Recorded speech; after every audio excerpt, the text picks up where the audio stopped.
दिन था 22 जुलाई 1947। संविधान सभा में स्पीच देते हुए पंडित जवाहरलाल नेहरू ने कहा था कि अंग्रेजों के खिलाफ दशकों की लड़ाई और स्वतंत्रता संग्राम के दौरान कई उतार चढ़ाव के मौके आए। स्वतंत्रता की लड़ाई में शामिल लाखों देशभक्तों और क्रांतिकारियों को परीक्षणों और आपदाओं का सामना करना पड़ा, और आज जब उन संघर्षों की सफलता का दिन आया है तो इस मौके पर मैं उस ध्वज को प्रस्तुत करना चाहता हूं जो खुद में स्वतंत्रता संग्राम की सभी यादों को समेटे हुए है। और इसी स्पीच के बाद उन्होंने एक कपास और एक रेशम के बने उस फ्लैग को प्रस्तुत किया जो आज हमारा राष्ट्रीय ध्वज है। लेकिन अब सवाल ये है कि 22 जुलाई 1947 ही क्यों? क्या उससे पहले भारत का कोई राष्ट्रीय ध्वज नहीं था?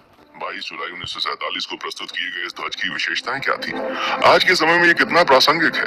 इन सभी सवालों के साथ राष्ट्रीय ध्वज के जुड़े सभी आयामों को आज के इस वीडियो में विस्तार से समझेंगे। इसके साथ ही इसके स्वरूप, इसके निर्माण की प्रक्रिया एवं इससे जुड़े कुछ जरूरी नियमों की बारीकियों को भी समझने का प्रयास करेंगे। तो सबसे पहले अगर हम बात करें इंडियन फ्लैग के ऐतिहासिक पहलुओं के बारे में, तो 1857 की क्रांति से पहले तक सभी प्रिंसली स्टेट्स के रूल्स के अपने खुद के फ्लैग हुआ करते थे जो उन प्रिंसली स्टेट्स को रिप्रेजेंट करते थे, ना कि संपूर्ण भारत को। 1857 की क्रांति से पहले क्रांतिकारियों में एकता का एहसास कराने के लिए राष्ट्रीय ध्वज की योजना पर विचार किया गया, लेकिन असमय आंदोलन की वजह से योजना सफल नहीं हो पाई। 1857 की क्रांति के बाद ब्रिटिश शासकों ने सिंगल इंडियन फ्लैग को प्रस्तुत किया और ब्रिटिश इंडिया को रिप्रेजेंट करने के लिए सबसे पहले इस फ्लैग को डिजाइन किया गया। इस फ्लैग को कनाडा और साउथ अफ्रीका जैसे ब्रिटिश कॉलोनीज की तर्ज पर ही बनाया गया था, जिसमें रेड फ्लैग के ऊपर बाएं तरफ यूके का फ्लैग था और दाहिनी तरफ एक स्टार बना हुआ था।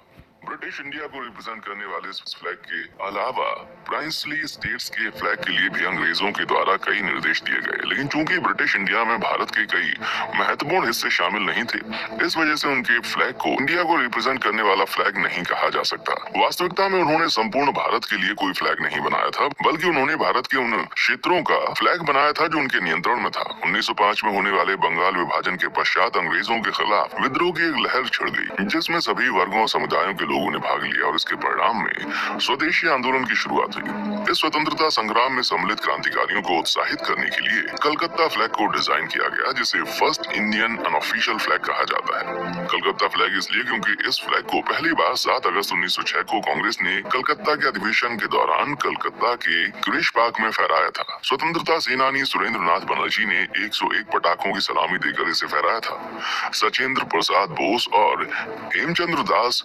कनुंगरो द्वारा डिजाइन किए गए इस फ्लैग में लाल, पीले और हरे रंग की 3 क्षैतिज पट्टियां थी, जिनकी चौड़ाई बराबर थी। फ्लैग के ऊपरी हिस्से के हरी पट्टी पर 8 कमल पुष्प थे। नीचे की लाल पट्टी में सूरज और चांद बनाए गए थे। इसके साथ ही बीच की पीली पट्टी पर वंदे मातरम लिखा गया था। क्रांतिकारियों के इस फ्लैग को कोई आधिकारिक मान्यता तो नहीं थी, लेकिन कांग्रेस के अधिवेशनों में इसे ही इस्तेमाल किया जाने लगा। इसी समय कुछ बदलावों के साथ और भी फ्लैग्स को डिजाइन किया गया, जिनमें मैडम भीखाजी कामा और स्वामी विवेकानंद की शिष्या बहन निवेदिता का फ्लैग शामिल है। 1909 ईस्वी में मद्रास प्रांत के गवर्नर ने द टाइम्स को इंटरव्यू में कहा था, कितनी अजीब है कि भारत जैसे विशाल प्रांत को संपूर्णता से प्रतिनिधित्व करने के लिए कोई ध्वज नहीं है। इसके बाद 1916 में मद्रास हाईकोर्ट के कुछ मेंबर्स के द्वारा फ्लैग के 30 अलग अलग डिजाइन का सुझाव दिया गया। इसी साल आंध्र प्रदेश के एक नेशनलिस्ट पिंगली वेंकैया ने एक फ्लैग डिजाइन किया था जो हरे और लाल रंगों से बना हुआ था। ये दोनों रंग हिंदू और मुस्लिम समुदायों का प्रतिनिधित्व करता था। जब पिंगली ने ये फ्लैग गांधी जी को गिफ्ट किया तो गांधी जी ने सुझाव दिया कि भारत के शेष समुदाय का प्रतिनिधित्व करने के लिए इसमें एक सफेद पट्टी और राष्ट्र की प्रगति का संकेत देने के लिए एक चलता हुआ चरखा होना चाहिए।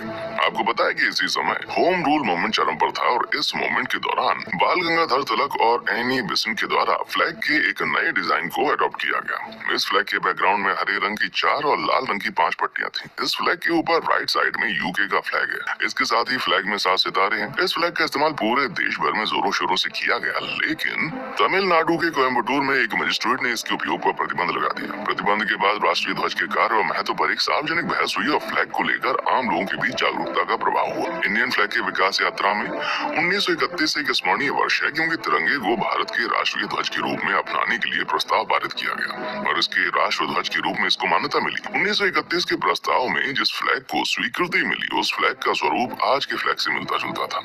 वो फ्लैग में हरा, केसरिया, सफेद और मध्य में गांधी जी के चलते हुए चरखे थे।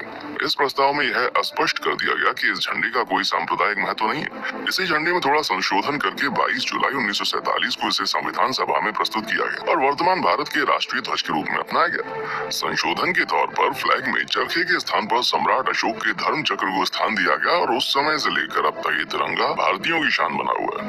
आज के भारतीय ध्वज की व्याख्या में कहा जाता है कि तिरंगे में सबसे ऊपर मौजूद केसरिया रंग की पट्टी देश की ताकत और साहस को दर्शाती है। वहीं बीच में मौजूद श्वेत पट्टी शांति और सत्य का संकेत है और तिरंगे में सबसे नीचे मौजूद गहरे हरे रंग की पट्टी देश के विकास और उर्वरता को दर्शाती है। इन रंगों के अलावा सफेद पट्टी के बीच में गहरे नीले रंग का चक्र है जिसमें 24 तीलियां हैं जो दिन के 24 पहर को दर्शाती हैं और ये इस बात का प्रतीक है कि हमारी देश निरंतर प्रगति की दिशा में आगे बढ़ रहा है। इस तरीके से ये ध्वज संपूर्ण रूप से भारत में एकता, शांति, समृद्धि और विकास को दर्शाता हुआ दिखाई देता है। साल 1968 में ब्यूरो ऑफ इंडियन स्टैंडर्ड्स ने 3 डॉक्यूमेंट इशू किए जिसमें इसके स्वरूप और निर्माण प्रक्रिया का जिक्र किया गया। 1968 के निर्देशों को 2008 में संशोधित किया गया और फ्लैग के 9 स्टैंडर्ड साइज डिसाइड किए गए। आजाद भारत के इस ध्वज के प्रदर्शन से जुड़ी कई जरूरी पाबंदियां हैं। 2002 में आए फ्लैग कोड ऑफ इंडिया में झंडे के प्रदर्शन को लेकर कई पाबंदियां लगाई गई थी जिनका पालन करना बहुत ही अनिवार्य है। अगर कोई व्यक्ति उन नियमों का पालन नहीं करता जो उनके खिलाफ कंप्लेन दर्ज की जा सकती है और prevention of insults to nation honour act 1971 के तिरंगे के सम्मान से जुड़े नियमों का उल्लंघन करने पर 3 साल तक की सजा हो सकती है। फ्लैग कोड ऑफ इंडिया के कुछ प्रावधानों के अनुसार फ्लैग को जमीन पर टच नहीं किया जाना चाहिए। फ्लैग को किसी ऐसी जगह टच नहीं करना चाहिए जो अपमाननीय हो। फटा या मैला फ्लैग नहीं फहराया जाना चाहिए। फ्लैग जब किसी अधिकारी की गाड़ी पर लगाया जाएगा तो उसे सामने की ओर या बीचों बीच या कार के दाईं ओर लगाया जाएगा। फ्लैग का प्रदर्शन जब भी स्टेज पर किया जाएगा तो उसे इस प्रकार फहराया जाएगा कि वक्ता का मुंह श्रोताओं की ओर हो तो ध्वज उनके दाहिने ओर हो।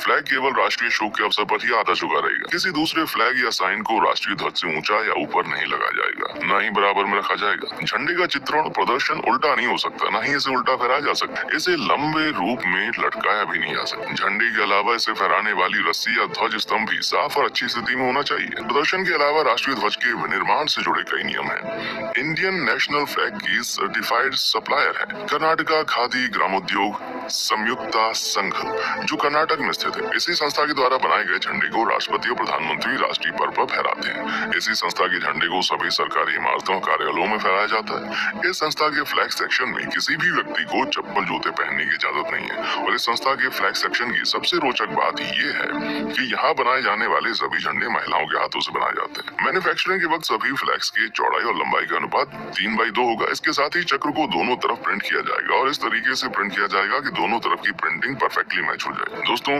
भारत के राष्ट्रीय ध्वज की अहमियत क्या है ये सिर्फ एक सच्चा देशभक्त समझ सकता है। हम आजाद हैं, इस बात का प्रतीक है तिरंगा। तिरंगा वो धड़कन है जो सभी देशवासियों के दिलों में धड़कती है। तिरंगा वो पवित्र ग्रंथ है जो खुद में दशकों की कहानियों को खुद के भीतर समेटे हुए है। तिरंगा वो सूत्र है जिसने भारत को भारतीयता से जोड़ने का काम किया है। विविधता से भरे हमारे देश भारत में सभी को समानता से एक डोर में बांधने का साधन है तिरंगा। और ये थी तिरंगे की कहानी।